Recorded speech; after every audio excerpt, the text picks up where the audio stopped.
ఓం నమస్తే. నేను doctor Venkata Chaganti, president, university of applied Vedic sciences. Italy prime minister Meloni గారు భారతదేశానికి నేను సపోర్ట్ ఇస్తాను, భారత ప్రైమ్ మినిస్టర్ నాకు మంచి మిత్రుడు, భారతదేశాన్ని ఎవరైనా కన్నెత్తి చూస్తే మేము వాళ్ళ మీద దండయాత్ర చేస్తాం అన్నట్టుగా మాట్లాడినట్టుగా వార్తలు వచ్చినాయి.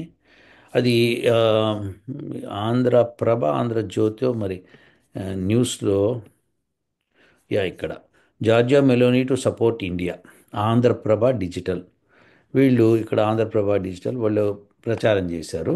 అసలు ఆవిడ ఇందులో ఏం మాట్లాడారు ఏమిటి, ఇది ఒక ఒకసారి ఒక పట్టు. L'Unione Europea non può essere il posto più comodo dove mettere gli uffici, deve essere il posto che rappresenta meglio la sua identità millenaria. Bharat లో జరిగిన ఉగ్ర దాడి ఘటనపై ఇటలీ ప్రధానమంత్రి జార్జియా మెలోని తీవ్ర స్థాయిలో ధ్వజమెత్తారు. ఈ క్రమంలోనే ఉగ్ర దాడి వెనుక ఉన్న పాకిస్తాన్ కు దిమ్మ తిరిగే వార్నింగ్ కూడా ఇచ్చారు. భారత్ తన మిత్రదేశమని స్పష్టం చేశారు. తన మిత్రుడు భారతదేశ ప్రధానమంత్రి నరేంద్ర మోదీ ఒక్క మాట చెబితే చాలని ప్రపంచ పటంలోనే పాకిస్తాన్ నామరూపాలు లేకుండా పూర్తిగా అంతం చేస్తామని హెచ్చరించారు. ఉగ్రవాదానికి, ఉగ్రమూకలకు వ్యతిరేకంగా భారతదేశానికి ఇటలీ బలమైన సపోర్ట్ ఇస్తామని అన్నారు. అలాగే భారత్ ఎలాంటి చర్యలు తీసుకున్నా ఇటలీ నుంచి పూర్తి సహాయ సహకారాలు ఉంటాయని కూడా స్పష్టం చేశారు. అయితే జమ్మూ కాశ్మీర్లోని ఇది ఆంధ్రప్రభ వాళ్ళు న్యూస్ ఛానల్ పెట్టారు. ఇట్లా న్యూస్ ఛానల్స్ ఎలా మాట్లాడుతున్నారో నాకు తెలియదు, అలాంటి వార్తల్ని వాళ్ళు ఎలా ప్రచారం చేస్తున్నారో నాకు తెలియదు.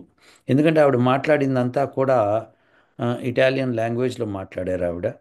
మరి వీళ్ళకి ఏమర్థమైందో ఏమర్థం కాలేదో ఇప్పుడు నిజ నిజాలు మనం తెలుసుకుందాము. చూడండి ఇప్పుడు ఈ వీడియో. ఇక్కడ ఆమ్, ఇటలీ ప్రైమ్ మినిస్టర్ మెలోని గారు మాట్లాడుతున్నారు.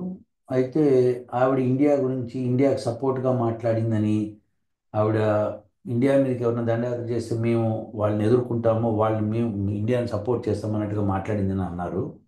కానీ నిజానికి ఆవిడ మాట్లాడింది రోమ్ గురించి మాట్లాడారు. ఇక్కడ నేను చూపిస్తూ ఇంగ్లీష్ సబ్ టైటిల్స్ పైన ఉన్నాయి చూడండి. ఇక్కడ చూడండి, ఇక్కడ చూస్తూ ఉండండి. Così schifo. Forse faresti bene If Italy disgusts you so much, maybe your world a farti to pagare il tuo stipendio have your milionario millionaire salary paid by dai francesi invece di the French instead of pretendere che ti venga pagato con i soldi del expecting it to be paid with money from canone della RAI. La the capitale RAI license fee, the capital of Italy. è Roma! Roma! Capital of Italy is Roma, Roma. È Roma la capitale d'Italia e vi dico di più. And tell you more Roma. నేను Rome గురించి ఇంకా చెప్తాను. Capitale dell'Unione Should be the capital of European Union. European యూనియన్కి Rome capital ఉండాలని ఆవిడ చెప్పుకుంటున్నారు. Voglio portare questa I want rivendicazione to nel bring this claim to the European Union. ఇప్పుడు ఈ క్లెయిమ్ని నేను యూరోపియన్ యూనియన్ తీసుకురావాలనుకుంటున్నాను అని చెప్తున్నారు ఆవిడ. Parlamento europeo perché యూరోపియన్ పార్లమెంట్కి దృష్టి తీసుకురావాలనుకుంటున్నాను. Because the capital l'Italia dell'Unione Europea non può essere il posto it cannot be the most convenient più comodo dove mettere gli uffici, deve place to put the offices. essere il posto che rappresenta meglio la sua identità millenaria. It must be the place that best represents its millenary identity. Se l'Italia ti fa così schifo, అది తిరిగి ఆవిడ మళ్ళీ అదే చెప్తున్నారు. ఇది విశేషం అండి. ఆవిడ రోమ్ గురించి మాట్లాడుతున్నారు తప్పితే ఇంకేమీ మాట్లాడతలేరు. విన్నారు కదండి, అది ఇంగ్లీష్ సబ్ టైటిల్స్లో నేను చూపించాను మీకు. ఆవిడ రోమ్ గురించి మాట్లాడుతున్నారు, యూరోపియన్ యూనియన్ గురించి మాట్లాడుతున్నారు, ఏది క్యాపిటల్గా ఉండాలి, ఫైనాన్షియల్ క్యాపిటల్గా ఏది ఉండాలి అని చెప్పి ఆవిడ మాట్లాడుతున్నారు.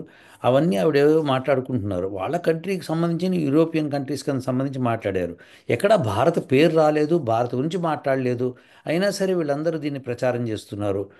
ఇట్లా భారతీయులు ఇంత న్యూనతాభావం ఎందుకుందో నాకు అర్థం కావట్లేదు.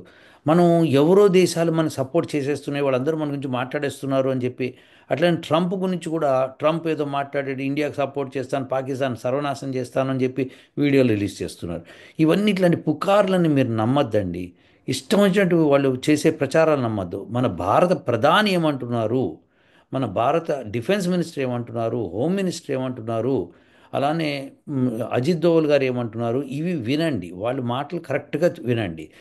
అట్లానే జయశంకర్ గారు ఆయన ఏం మాట్లాడారు ఇవే వినండి, వాళ్ళ నోట్ నుంచి వచ్చిన మాటల్ని వినండి. వాళ్ళు కనుక ఇటలీ ప్రైమ్ మినిస్టర్ ఇట్లా అన్నారు అని అంటే నమ్మండి. ఎందుకంటే ఈ వార్తా ఛానల్స్ కూడా ఇట్లా తయారైపోయినాయి, ఇష్టం వచ్చిన ప్రచారం చేసేస్తున్నారు. అన్నిట్లోనూ అన్ని వార్తా ఛానల్స్లోనూ ఈ వార్త వచ్చింది అనుకోండి ఇలా అని, అప్పుడు కొద్దిగా నమ్మశక్యంగా ఉంటుంది. ఏదో ఒక వార్తా ఛానల్ మాత్రమే అలా ప్రచారం చేసింది అనుకోండి, అది అలా నమ్మకూడదు. సో ఇష్టం వచ్చినట్టు నమ్మేసేసి మనము ఓ మనకి ఏదో సపోర్ట్ వచ్చేసింది అనుకోకూడదు. సపోర్ట్ మన భారతదేశం నుంచే, లోపల నుంచి మొదలవ్వాలి. మన దేశాన్ని మనమే సపోర్ట్ చేసుకోవాలి.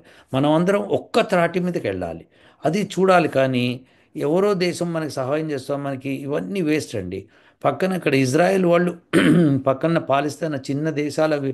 ఒక దేశం నుంచి ఇజ్రాయెల్కి ఉన్న స్ట్రెంగ్త్ చాలా ఎక్కువ, వాళ్ళే ఇంత మటుకు కంప్లీట్ చేయలేకపోయారు. ఇప్పటికి జరిగి 2-3 సంవత్సరాలు అవుతున్నది ఆ సంఘటన జరిగి. అలానే రష్యా యుక్రెయిన్ చూస్తూనే ఉన్నారు. ఇవన్నీ అంత తేలిగ్గా తెలిసే విషయాలు కావవి. ఎవరో ఆవేశంగా కొద్దిగా వయసులో ఉన్న వాళ్ళు గబగబా గన్లు పట్టుకొచ్చి పేల్చేస్తున్నారు.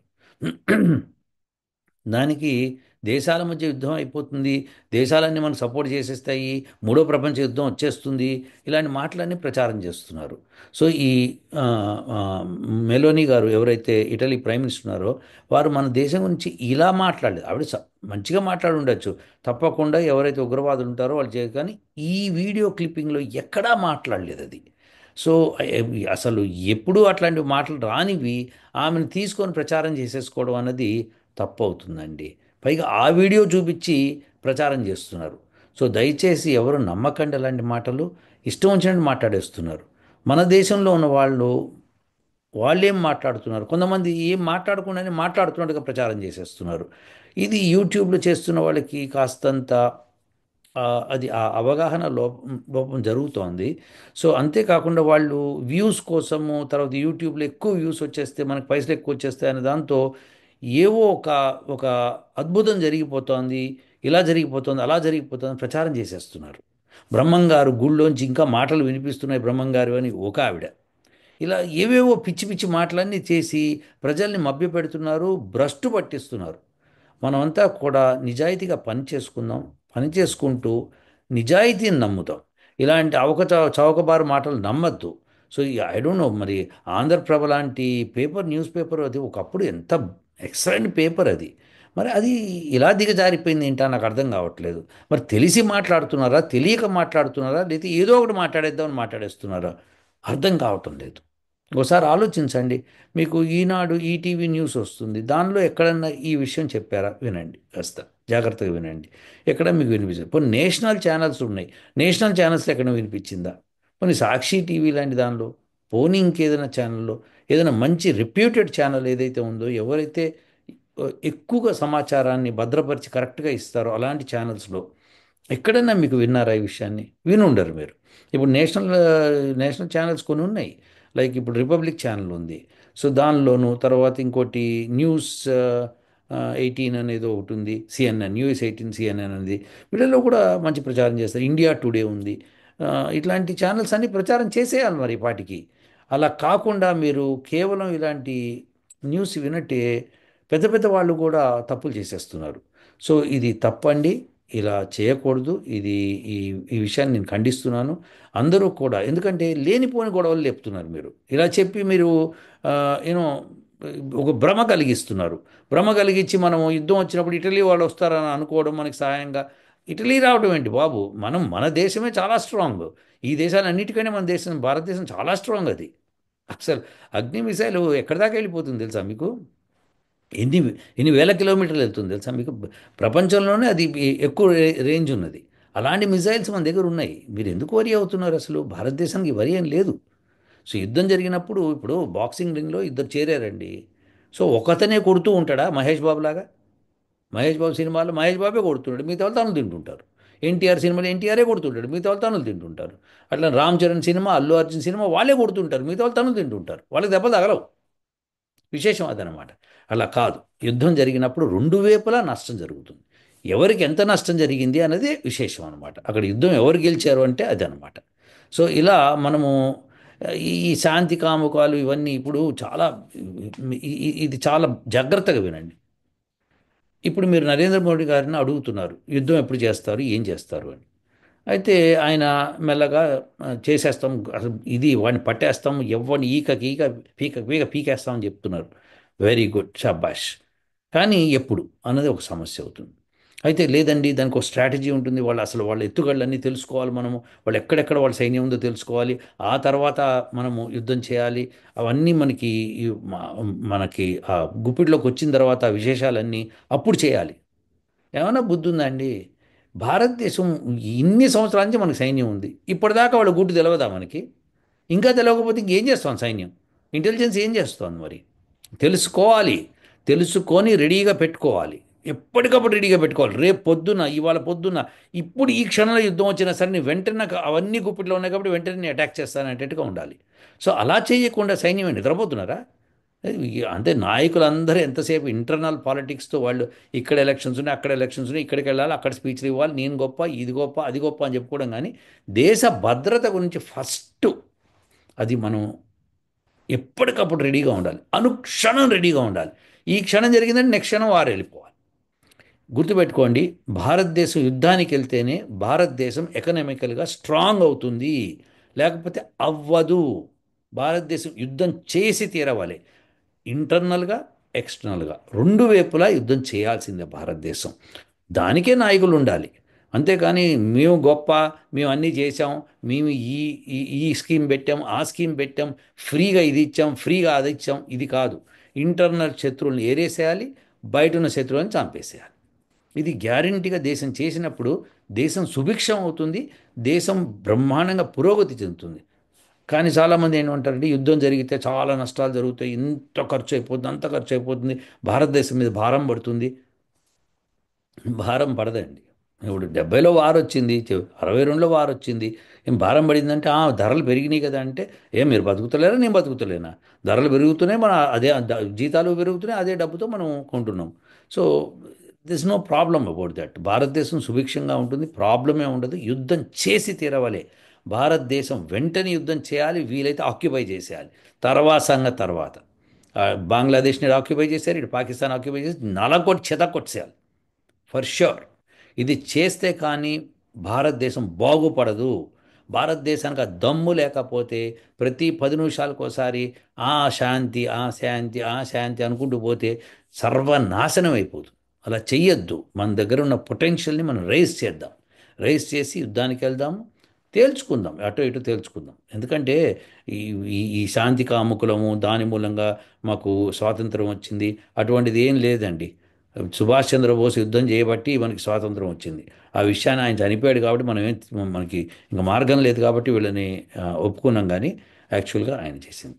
ఎప్పుడు మీరు ముందడుగు వేయాలండి యుద్ధానికి. ఎస్, ఎందుకంటే మీరు యుద్ధం చేయట్లేదు, వాళ్ళే చేశారు. సో లాస్ట్ ఇయర్ ఒక చోట సైనికుల్ని ఒక 20-30 మందిని చంపేశారు మన వాళ్ళని. అప్పుడు మనం కామ్గా ఉన్నాం.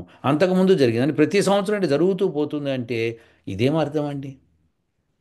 హైదరాబాద్లో మనము ఉన్నాం అనుకోండి, హైదరాబాద్లో ఎక్కడో ఒక చోట ప్రతి సంవత్సరం హత్యలు జరుగుతున్నాయంటే ఇక మనకి ఇంక లాభమే ఉందండి. మనమే కాపాడుకోలేకపోతే. మన దేశంలో కాశ్మీర్ మన దేశంలో ఉన్నది, దాన్ని మనం కాపాడుకోలేకపోతే ఎట్లా? అక్కడున్న వాళ్ళు లోకల్స్ అందరికీ వాళ్ళకి స్క్రూ లూజ్ అయిపోయింది. వాళ్ళు ఇష్టం వచ్చినట్టుగా కొంతమంది పాకిస్తాన్కి సపోర్ట్ చేశారు, కొంతమంది మా దేశమే వేరని చెప్తున్నారు. వాళ్ళు అట్లా పెంచి పోషించారు. ఎర్రగా తీసేయాలి. తీసేస్తే కానీ దేశం బాగుపడదు. మీరు యుద్ధానికి ప్రధానమంత్రిని పురికొల్పండి అందరూ కలిసి. ఇలా జార్జియా మెలోని ఏదో అన్నది మన దేశం సపోర్ట్ ఇచ్చేస్తోంది. ఏం మాట్లాడుతున్నారు? మన దేశంలో చాలామంది సపోర్ట్ ఇస్తున్నారు. ఫస్ట్ అది తీసుకోండి. మన సపోర్ట్ మనం తీసుకొని ముందుకెళ్తే ప్రపంచమే తలొగ్గుతుంది డెఫినెట్గా. So we have to do that. మనం అది ఆలోచించుకోవాలి. కానీ ఆవిడేదో చెప్పింది అని చెప్పి ఆవిడేం చెప్పలేదు, అవన్నీ అబద్ధాలు. మీరు చూశారు కదా, నేను చూపించాను కదా. సో ఇది గుర్తుపెట్టుకోండి అండి. సో అనవసరమైన ప్రచారాలు, దుష్ప్రచారాలు నమ్మకండి. సత్ప్రచారాలనే నమ్మండి. ఉంటానండి. ఓ